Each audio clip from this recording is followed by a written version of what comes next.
Welcome to Faith, Fiction, and Folklore, or as we like to call it, the Triad Podcast, where we try not to mess the podcast up. How are you today, Trevor? I'm good. I see you still got the new lists thing going. The new lists thing. Or no list, I'm sorry. Oh, yeah, the still no list. Still no list. I ain't letting it go. Ain't gonna let it go. I ain't gonna let it go. We should add to it. Be like, still no list, and you're shut down. Yeah. Still no list, day 107. Government shutdown, day 37. Yeah. Things are going great. Things are going so good. And then under that, for me, type in, where's my check? Where's my check? Because I haven't got my tax return check yet back. Oh, really? Yeah. Oh, wow. Yeah. That would be a pain in the butt. I had to get the secret pin and do all that. They wouldn't give it to me because something didn't line up because we moved. And oh, yeah.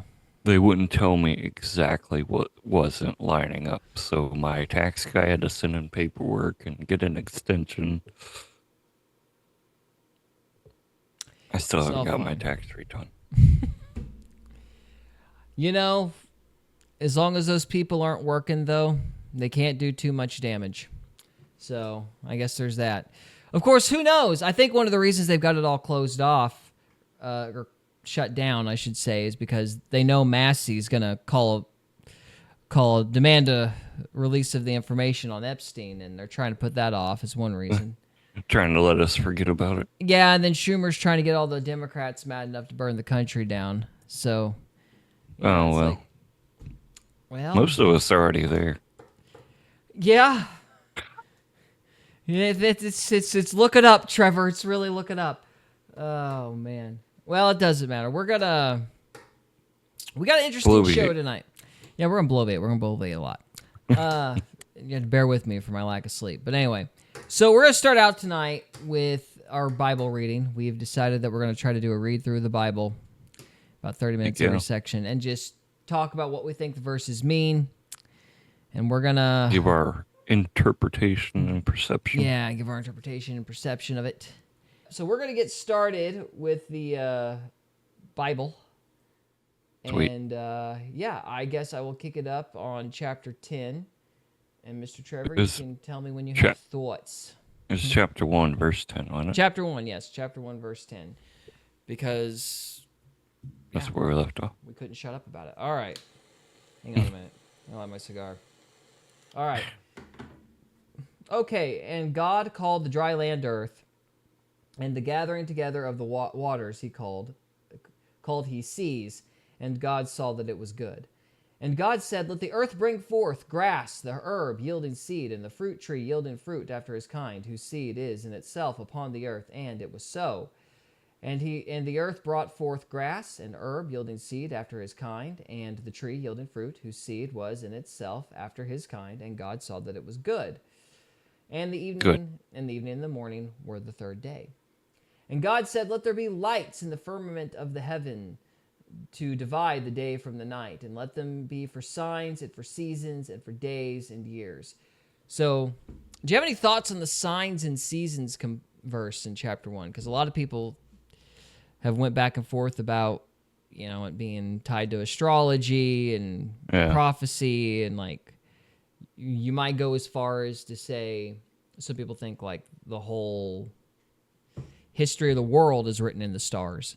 Yeah, and would the seasons be 4 different seasons, or were there a whole bunch of different seasons, and we turned them into 4 over time? Or is it talking about historical seasons, like cyclical periods of human behavior? It might just be seasons. I've never heard that point before. That's deep. I've heard it. Yeah, it's just, I know there's a whole world on all that. I just don't know a whole lot about it. So, you're into that stuff a little more than I am. So I was kind of wondering if you knew anything about it. A little bit. I guess not. Not much, but a little bit. It might be something to look up in a future date or on a future date. So, moving on. Where were we? Maybe when we learn the original languages. Dude, I'll be Was it? like 57 before I get that figured out. We got a Greek, Aramaic. What else? Uh, Hebrew. Hebrew. Yeah. That'd Where be in the cool. world? I have completely lost my place. I am an idiot. Okay. Yeah, you scroll down a little bit, go up. I did. I went too far, didn't I? Yeah. Here we go. And let them be for lights in the firmament of the heaven to give light upon the earth. And it was so.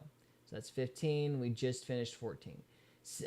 Verse 16. And God made two great lights, the greater light to rule the day and the lesser light to rule the night. He So, made the stars also. so the So, greater light is the sun, mm-hmm. and the lesser light is that actually the moon? Yeah. Now, what's interesting is I wonder why you've got lights in the firmament, and then he made the stars also The as an stars as well. afterthought. Did you catch Well, that? the stars are just all little tiny gas balls. So Yeah. he made lights in the sky, and then he made stars separate from the lights in the sky. That's kind of how it reads. Like, that's interesting. We need a Bible scholar here because you got lights three times. Yeah, You got, let there be lights in the firmament of the heaven to divide the day from the night. And so, I mean, you would assume that to be stars. And then you've got, yeah. let them be for lights in the firmament of heaven to give light upon the earth. So I'm assuming that's also referring to the stars. Stars are going to shine down on the earth.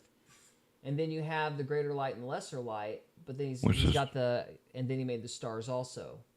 yeah, So I just wonder what that's that's about. crazy. So wait, how many times does it say lights right there altogether? So one. One, two, three, four, five, and then stars. So there's five. Actually, there should be five lights up in the sky besides the Uh, sun and moon. I don't think so because I think 15 is extrapolating on what 14 is talking about. Oh, And okay. then, So would the North Star be one of those lights? yes. What's got me hung up is that 16, the clause, he made the stars also. That just seems like a very interesting thing to add there. Yeah. And it does kind of imply that the lights and the stars are different, but they're not. So, So I wonder if all the stars were probably like planets, and then he made all the gas giants after, maybe. and they're two separate lights. I wonder if maybe it's just there to kind of make sure that, that the greater light and the lesser light aren't, like, it's just to make sure that they're not conflated, like the sun and the moon aren't conflated with each other. You know what I'm saying? Oh yeah. Maybe that's what it is. I don't know. That's something to look up. If anybody knows why you've got lights and stars being distinguished here in chapter 1, Let us know what I you would be think. interested what your thoughts are because I'm a little. I'll have to Let look that us up at some know point. in the comments below. Yeah, subscribe, like, share, and all those other plugs. Okay, moving on. Oh, we wanted to plug your book later. Don't forget that. Oh, thank you. Yes, because I forgot it for like 3 weeks in a row. So okay, because I'm not doing that like I should. Anyway, He's not sleeping proper. no, I'm not. Anyway, and God set them in the firmament of the heaven to give light upon the earth. So you got this repetitious element here. That's one of the things that makes Genesis 1 really hard, is because you got a lot of repetition. So you're just like, Is that why people say that it contradicts itself? Because it's no, I don't confusing think it's sometimes. yeah, I don't think it's a contradiction. No, I think it's something about the genre. Like it's like I don't I don't want to use The this Bible is term. its own genre because it's God's word. Well, it's like a poem. Like it's got a rhythm, and so I feel like some of the additions in here might be tied to like a maybe in the original language or in the way they told stories back in the day. They had a Yeah. lot of that repetitious element for a rhythm, and I wonder if that's what's going on. Go on and get rhythm when So you get the blues. yeah, because you've got and let them be lights in the firmament to give light upon the earth. So this is him making the command. God, let there be lights in the firmament of heaven to divide the day from the night. Yeah, so he's got one command here. So he commanded it. So that's the command. Yeah, and God said, let there be lights in the firmament of the heavens to divide the day from the night, and let them be signs for seasons, Let them be signs and for seasons and for days and years. So he gives the command there. And then he adds another command, and let them be lights for the firmament of the heaven to give light upon the earth. So they're supposed to serve, those same lights are supposed to serve as signs for seasons, for days, and for years. They're So also to give light for the earth. so he made them and then he gave them purpose. Oh, okay, I see. So I'm being stupid. So what's going on here is he's basically giving the command in 15 and 14. And then in 16 and 17, he's doing what he says he's going to do. So he's declaring what he's doing, and then he's doing it. Yeah. Does that make sense? Yeah. Okay, so... And I would take that and say he also made us to be lights on the sky or on the earth too. Yeah. Okay. Okay, That's so cool. we're just not tracking as closely as we should here. So this is the command. We're And not then, dissecting it oh, properly. good night. Go away. Hey, log in. Did it really just kick me out and tell me to log in? Oh Bible boy. Gateway, you do not have a monopoly on Bibles. I don't need to put up with your crap. Don't even start with me. Good night. All right, well, let's get back to where we were. Thanks for that. 13, 14, 15. Yeah, we were looking at 15 through 18. So he's declaring his intention here, and then he's actually doing it here. That's what's going on. And to rule over the day and over the night, and to divide the light from the dark, and God saw that it was good. Yeah, so you've got a change in verbs. He said, this is what he's saying, and then he set. And God set. Okay. Cool. Wow. It's amazing when you go back and like dissect it instead of just read it and go, okay, I read a little bit of the Bible. I feel better. Yeah. You have to slow down sometimes because we were getting turned around. Yeah. We were getting turned around thinking there was like 2 types of stars or something when really we were missing 5 different lights. Yeah, like there's like 5 lights. Wait, no. It's like, no, that's not what's going on. We're missing the verb. It's God said and then God set. So we need to be focusing on the verb there. Okay. It's crazy how one word change can just, it's amazing. Yeah, which is why all these like 37 versions of it's kind of a big deal because or however many versions there are. It's like, oh yeah, there's little differences in the NIV and the King James, but they're not that big of differences. You know, they're not doctrinally significant. They're huge One differences. word can make a huge difference in what something means.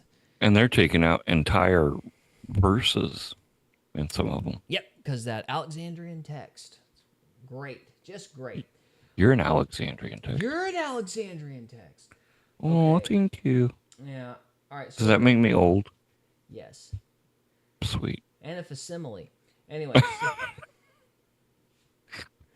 And God set them in the firmament of the heaven to give light upon the earth, and to rule over the day and over the night, and to divide the light from the darkness. And God saw that it was good. Okay, so yeah, set, he sees that it's good. So God saw, God set, God said.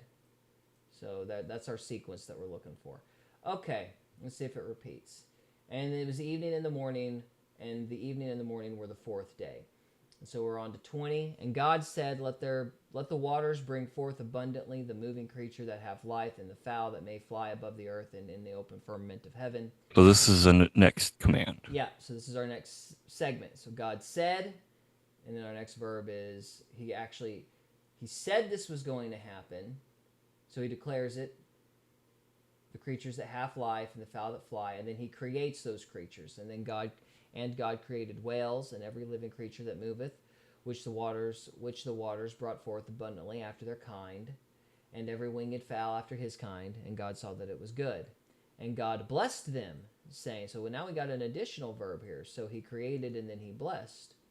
That's a distinction. And God blessed them, saying, be fruitful and multiply, and fill the waters in the seas, and let fowl multiply in the earth. And it was evening and morning on the 5th day. So instead of saying he saw that it was good, he blesses them here. So there's that. Yeah, and then the evening and the morning were the fifth day. It's amazing. Yeah. No, that's interesting. So you've got a rule of three, kind of in a repetition here that I've never seen before. He says, he does, and then he reflects in a way. Like I And guess then that he may not be the and then best he word, but blessed them. yeah. Whereas before, let's see, in our previous segment, he saw that it was good, but didn't really bless anything, and then he blesses the living creatures.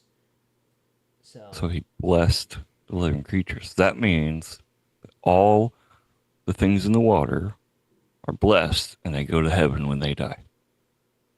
I mean, you could read it that way. I don't know. I I'm kind of curious what it means by blessed. I mean, I'm assuming because it Well, I sounds mean, like a command. So I'm like, well, was it a good thing for this? I suppose, or I guess I'm wondering exactly what the word blessed in this and God context blessed would them, be. And God bless them. saying, "Be Okay. fruitful and multiply, and fill the waters and the seas, and let fowl multiply in the earth." Okay, I'm gonna kill time for me for a second. I'm going to actually look up Strong's and see what the blessed means in the concordance for Genesis 1. Okay. Blessed, Strong's Do you want me to do the concordance. word of the day? Yes, you could do word of the day. Concordance. All right, I'm going to do the word of the day while he's looking that up. The word of the day is called disport. Disport.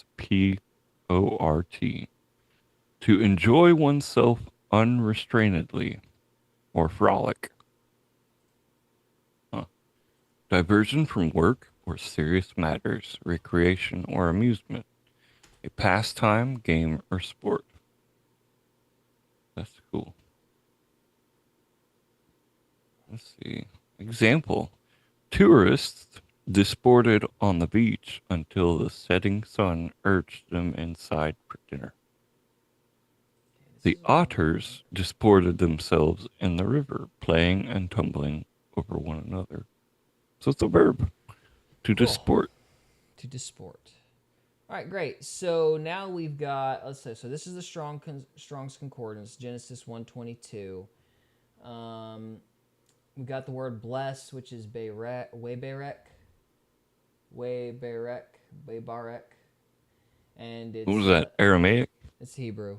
Oh, Hebrew. Sorry. No, you're right. So Strong's Hebrew 1288, to bless, kneel, to kneel, to be blessed, bless oneself, to bless, to be adored.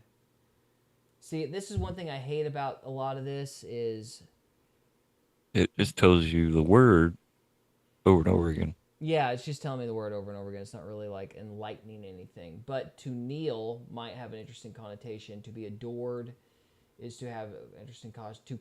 To kneel, to bless oneself, to praise, salute, curse. So he's giving a, if I were looking at these words and these connotations, I would say what's going on is because he has a favorable opinion of what he's made, Yeah. he's given them a beneficial, like a command that's beneficial for them. You know what I Wow. mean? Yeah. I think that's what is being communicated here. So, yeah, so it's like a beneficial, to bless is like a beneficial command, perhaps. Wow. Because to kneel would imply like kind of a submission element, and then there's to be adored. So, I mean, God obviously isn't going to kneel, but he might adore his own creation. And then you've got a praise or a salute. So just taking all that, I'm kind of sitting here thinking, yeah, I'm thinking it's got to be like some kind of like, yeah, beneficial command. You know what I mean? Yeah. So, you got any thoughts on that?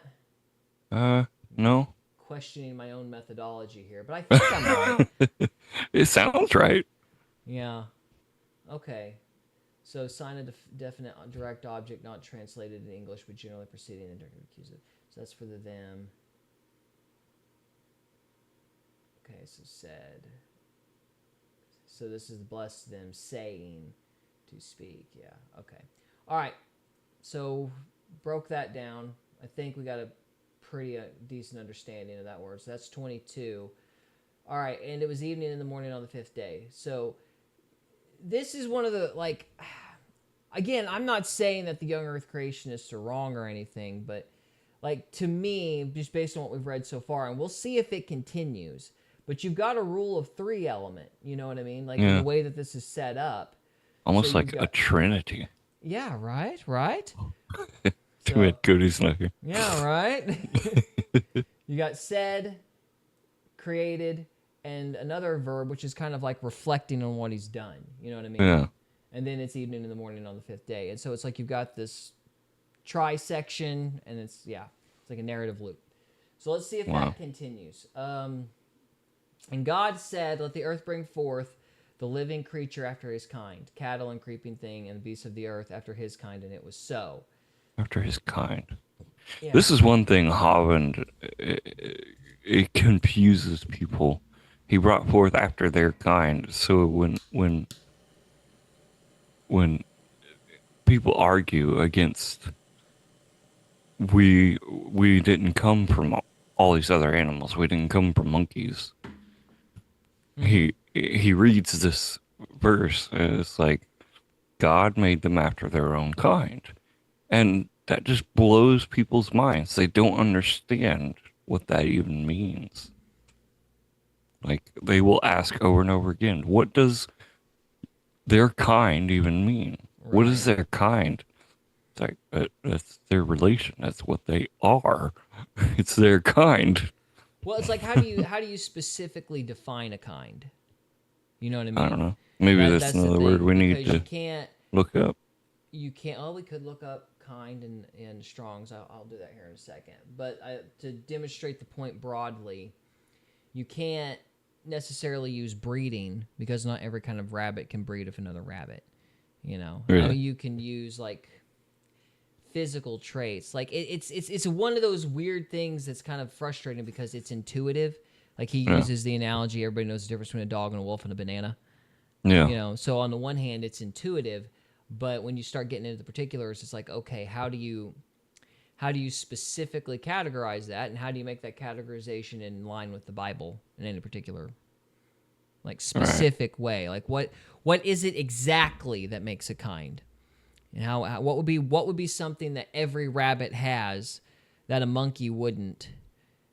And Right. it can't be something like breeding, because not all rabbits can breed. So what physical traits do they all have? Maybe ears. I mean, I don't know. I'm just saying, I don't know. Well, I how mean, do you if you, identify them in a very small micro level? yeah, well, I think that's just different regions. Because if you put a whole bunch of different kinds of rabbits up in around Antarctica, Mm-hmm. and the furriest rabbits are the only ones that are going to survive. Right. Well, yeah, and it's again, it's frustrating because it's like we all recognize them as rabbits. You Yeah. know, we all recognize them as rabbits, but what is it exactly that makes the rabbit beside just the whole picture? Yeah. And the thing is how do you? Because obviously, like you get weird outliers. Like a whale isn't considered a mammal. Like it would be a fish in the Bible. You know, just because it can But breathe through air doesn't make it a mammal. You know what I mean? well, Yeah. they don't hatch. They're born like naturally. How does that say? How do they put that when they're not in an egg? What was that? Um, I would just say like a live birth or live birth. something. Yeah. Yeah, they do live births, so that's why they're not considered Well, still, it's just fish. the They're point considered is, mammals. yeah, in our culture, but in the Bible, it's a fish. I mean, it wasn't a guppy that swallowed Jonah. But it No, calls it's it a a big great fish. fish. Yeah. So it's just the point is these categorizations are somewhat subjective, and that's I think what people are asking about when they push back on Hovind with the kind definition. But we'll look it up in the Strongs and see what the Strongs has to See say. what kind is? Yeah, that's what kind is. Let's see. Kind. Kind. Well, that didn't help. What are you doing to me, Smalls? Smalls. Maybe I can He find. said smalls. Let's go to 23. You're not working with me. Oh no. Internet, I need you to work. We're studying in real time here. Studying on the live stream. Yeah. Trying not to look too stupid.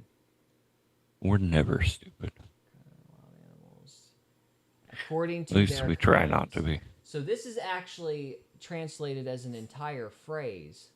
Oh, wow. That's interesting. So, lamina, kind, sometimes a species, usually of animals. Groups of living organisms belonged in the same created kind, if they have descended from the same ancestral gene pool. This does not preclude new species because this represents a partitioning of the original gene pool. Information is lost or conserved, not gained. A new species could arise when a population is isolated and inbreeding occurs. By this definition, a new species is not a new kind, but a further partitioning of the existing kind.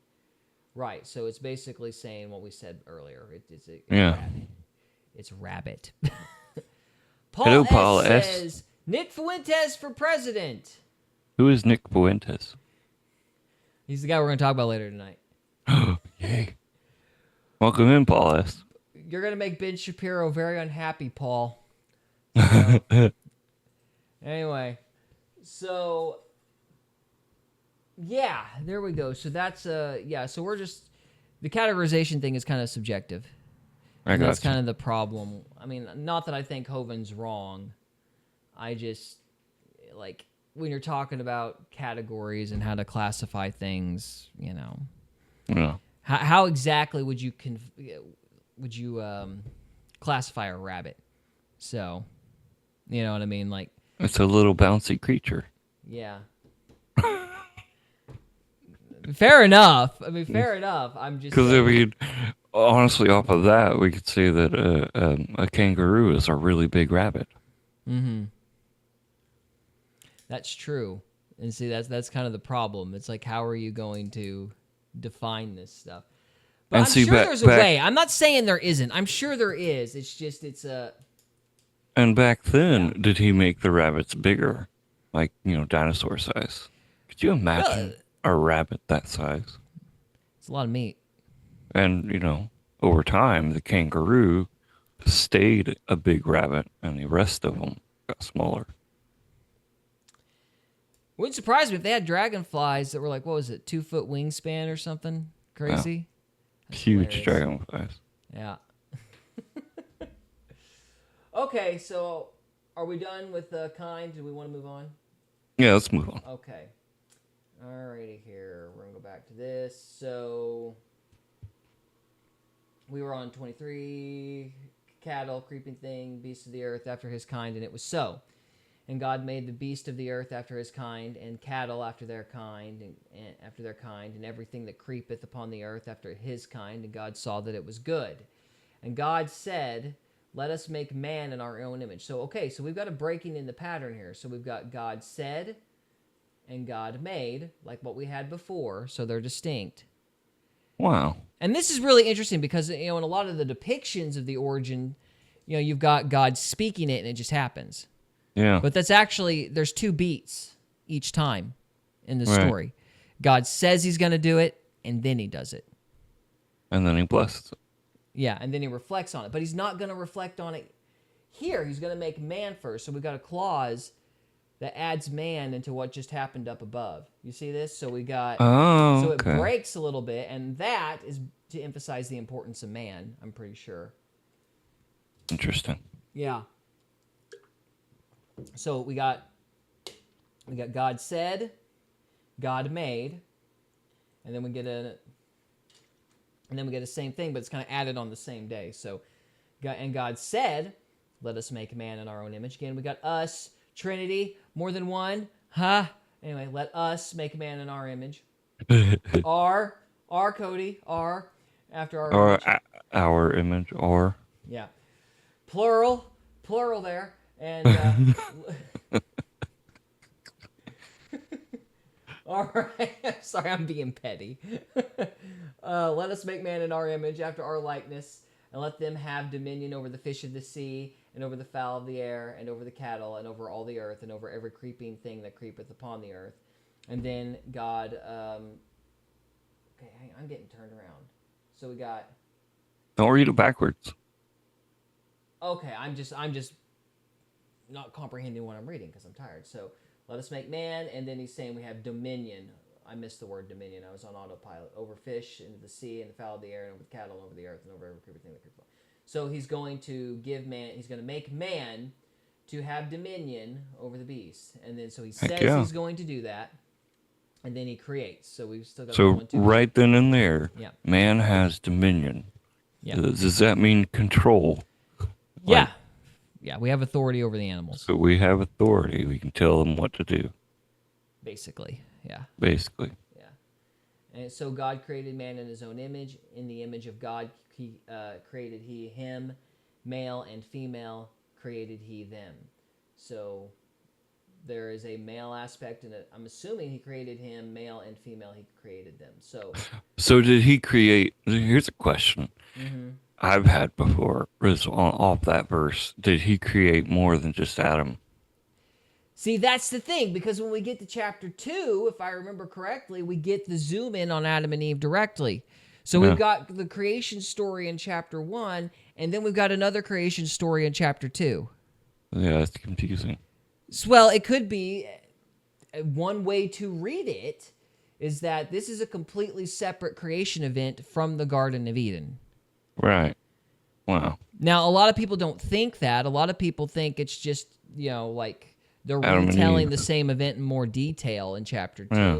But another way to read it is this is a preceding creation event, and the creation of the Garden of Eden was completely separate from the original creation event, which would make sense when you consider the wilderness outside of the Garden of Eden. Like there was an entire system going on outside of the Garden of Eden at the time. So, I mean, I kind of think that interpretation is a little more explanatory of chapter 2, if memory serves me correct about chapter 2.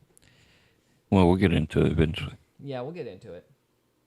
So yes, arguably, he created men and women in general in verse 27, not just Adam and Eve. Arguably, that's one way to read it. That blows my mind. Yeah.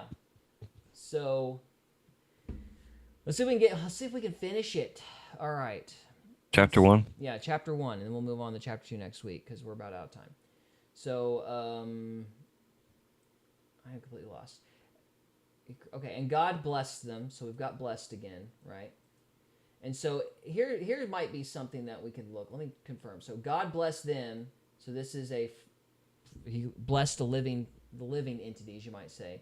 But when it comes to like the inanimate stuff, it's saw that it was good instead of blessed them. You know what I mean? Like he didn't give them a command; he was just approving.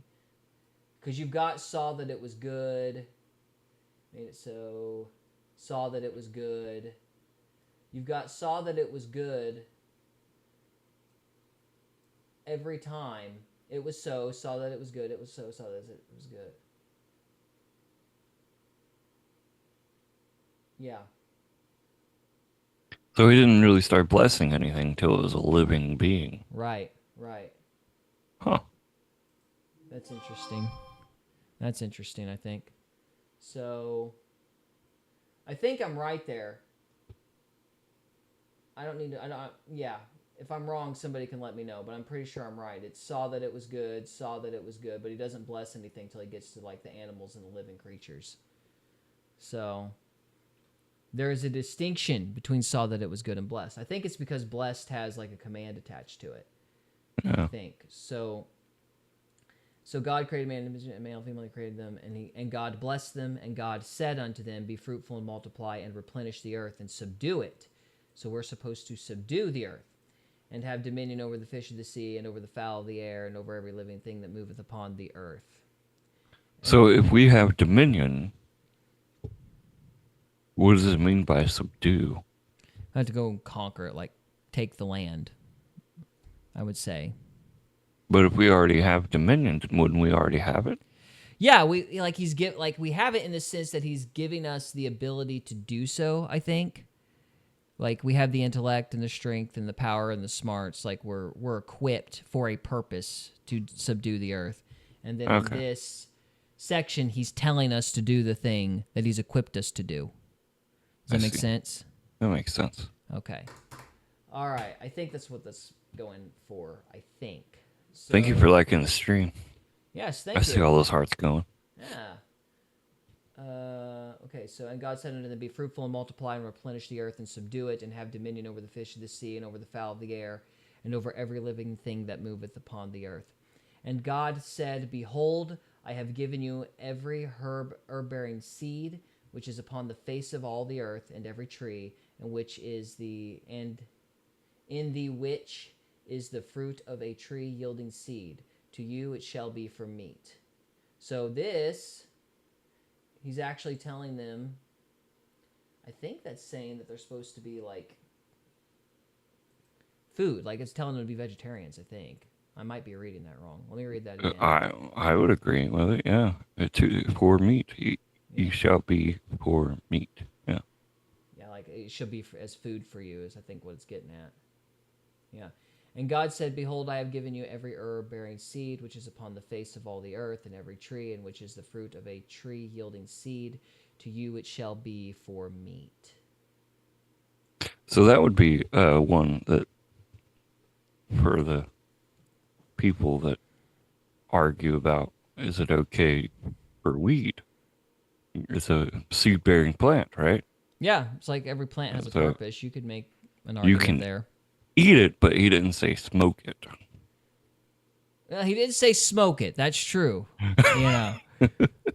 So, I mean, yeah, who knows? It depends on how you want to get at it. Go about it. I mean, I think it's implying that everything he's made has a purpose for men, though. And it's supposed to be, all the plants and such are supposed to sustain us in some capacity. And women, and all of humankind. Yeah, you know, whatever your respective pronoun is. So, okay, so yeah, so they weren't eating meat at the beginning. So, okay. And to every beast of the earth, and to every fowl of the air, and to everything that creepeth upon the earth, wherein there is life, I have given every green herb for meat, and it was so. So yeah, it's almost like he made us vegetarians to start with. Yeah, the plants and the men and the animals were vegetarians in the beginning. That seems to be what it's saying. And there have been studies on lions. You know, their teeth were actually meant for grinding up plants. Oh yeah? That's why they're so sharp. Where'd you hear that? What study are you referring to? I don't remember the study. I'm sorry. You'll have to find it because that would be an interesting read. Okay. So, yeah. Okay. And God saw everything that he had made, and behold, it was very good, and the evening and the morning were the sixth day. Heck yeah. So, yeah. So you can kind of see there's like a narrative pattern going on, which is why people kind of hesitate to lock in on the 24-hour day thing. Because it's clear that evening and morning on the first day, evening and the morning on the second day, that's serving as breakers for these particular events. So it could be a literary structure device. You know what I'm saying? Yeah. Not necessarily a literal 24-hour period, which would lend that tends. I would think that would be the more likely proper interpretation because sun and the moon aren't made until what is it? Day 4, day 5. So. Day 3, I think. Day 3. Yeah, we got lights and heavens to give. Okay, so this is day 3 is concluded in 13, and then the lights in the firmament come in, and the 2 great lights come in here. So this is day 4. Day 4. Yeah, so that was evening and the morning on the 4th day. Wow. So that to me that would suggest the days are not literally 24-hour cycles. They're their own thing. Yeah, well, it's a narrative device, and we don't know what the time frame actually was. Well, and another thing is, was time even a thing before he made us? Well, I'm sure it was, but we don't have the 24-hour cycle until 4 days into the creation. And I guess there is another question: did humankind sleep before the cursing? I mean, I would say they did. I'd hope they did. I like to sleep. I need sleep. Oh, yeah. But, like, if you were made perfectly in God's image to start out with, you wouldn't need sleep. Perhaps. Originally. I mean, I wouldn't know enough to argue with you about it. Perhaps. That's crazy. So, anyway, so the point is, I'm not saying that he couldn't have done it in a literal 7-day thing. I'm just saying the text, in my opinion, tends to point in another direction. Like the time is somewhat ambiguous because you would have if the emphasis of the story was going to be on the 24-hour period, Yeah. then the sun and the moon would be towards the beginning. Like we're Yeah. supposed to understand that 24-hour evening, like morning night cycle as the day. Like that would be further up. It doesn't make any sense for it to be on day 4, and day mean something other than age, like a literal 24-hour cycle. Like day has to mean like age in some capacity, which leaves the time frame ambiguous. You know what I'm saying? Or am I just rambling at this point? Yeah. Yeah. I think you're right. I could be wrong. Like if we ever get Ken Hovind on here, he can tell me why I'm wrong. So He'll let you know too. Oh yeah, I'm sure he would. So okay, so that's chapter 1. Before we get off of here, I want to confirm that chapter 2 zooms in on the Garden of Eden, since we brought that up this time.